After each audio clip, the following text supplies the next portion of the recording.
Get ready for an adventure. Here is a story called The Candy-Coated Comet. Mei and Andres zoomed through space in the Comet Cruiser, a shiny silver spaceship. "Wow!" exclaimed Mei, her eyes wide as saucers, peering out the window. Giant, sparkly space rocks whizzed by. "Look, Andres," Mei pointed.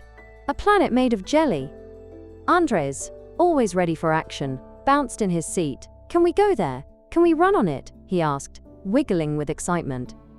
He loved outdoor games and running, and the idea of a jelly planet sounded like the best playground ever. The Comet Cruiser was heading towards the Star Station, a space station that looked like a giant, shimmering lollipop. It had colorful rooms, zero-gravity play areas, and windows that showed all the planets.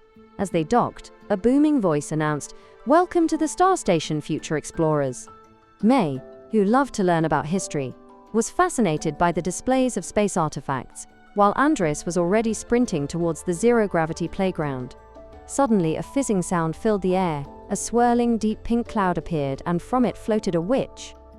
But not just any witch. This was Peachy, the lollipop witch. She zoomed around on a fizzy soda broomstick, leaving trails of sparkly bubbles in her wake. Her hat was a giant swirled lollipop, and she carried a spellbook made of wafer pages with icing ink. "Greetings, young space travelers," Peachy chirped, her voice as sweet as candy floss. "I'm here to sprinkle a little sweetness on the universe." Mei and Andres stared at her, amazed. Mei loved drawing, and Peachy was the most colorful character she had ever seen. Andres, always up for a game, immediately wanted to know what kind of fun Peachy brought. Peachy giggled. "I cast candy spells, of course. I can turn vegetables into lollipops for 24 hours, and my broomstick is the fastest way to travel." Suddenly, the star station began to shake. Alarms blared, and lights flickered. The booming voice returned, now sounding worried. "Warning, gravity malfunction." Andres frowned. "What's a gravity malfunction?" Mei, remembering a documentary she watched, explained, "It means things might start floating away."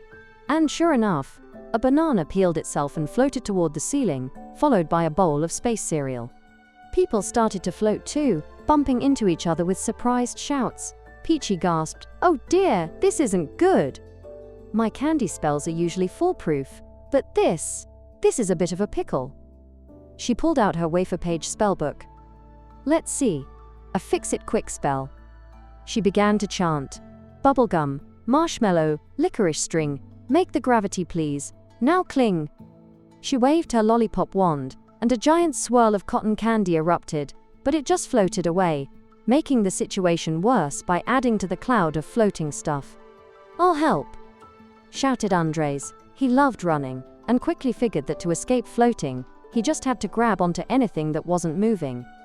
He ran around the station, grabbing onto railings, walls, anything that was anchored to the floor. "We need to find the gravity control room." Mei, remembering she had brought her drawing supplies, began to sketch the layout of the star station, trying to figure out where the control room might be. She mumbled. "The control room is usually at the core, near the engine room."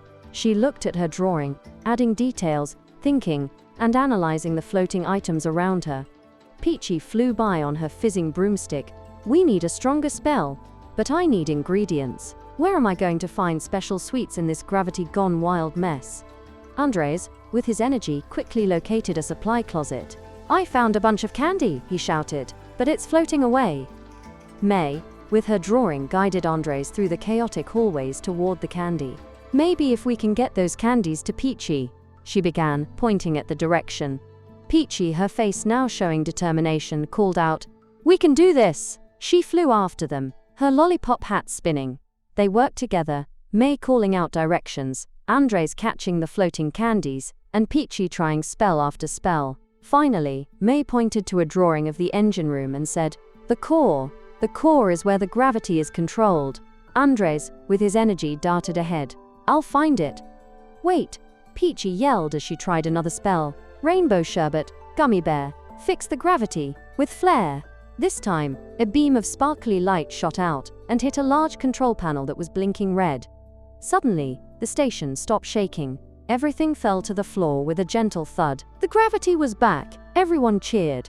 The banana landed perfectly in its peel, and the cereal settled back into its bowl. "Hooray!" exclaimed Peachy, wiping a speck of icing ink from her cheek. "Teamwork makes the candy work." To thank them, Peachy turned all the vegetables in the station into candy for 24 hours. Mei got to draw a picture of a candy carrot that tasted like chocolate, and Andres ran around, happily munching on a candy-coated broccoli floret. Before they left, Peachy winked at Mei. "Since you love history and drawing, here is a special gift," she said, handing her a candy quill and a wafer-page sketchbook. "Write your own stories, and I will make them real." She then winked at Andres.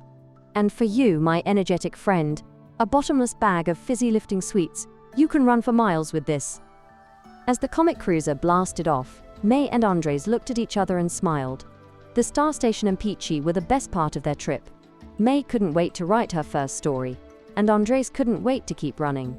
They learned that day that even when things seem out of control, with a little teamwork and a lot of fun, anything is possible. And that's a sweet lesson to remember. Let's see what a great listener you are. Can you answer the following question? What happened at the Star Station when the gravity malfunctioned, and how did it affect the people and objects there?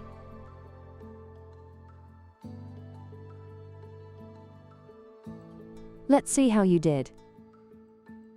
The answer is, objects and people started to float away. Bananas peeled themselves, and cereal floated out of the bowls. You did a great job! I hope you enjoyed this story pie tale. I'll see you next time.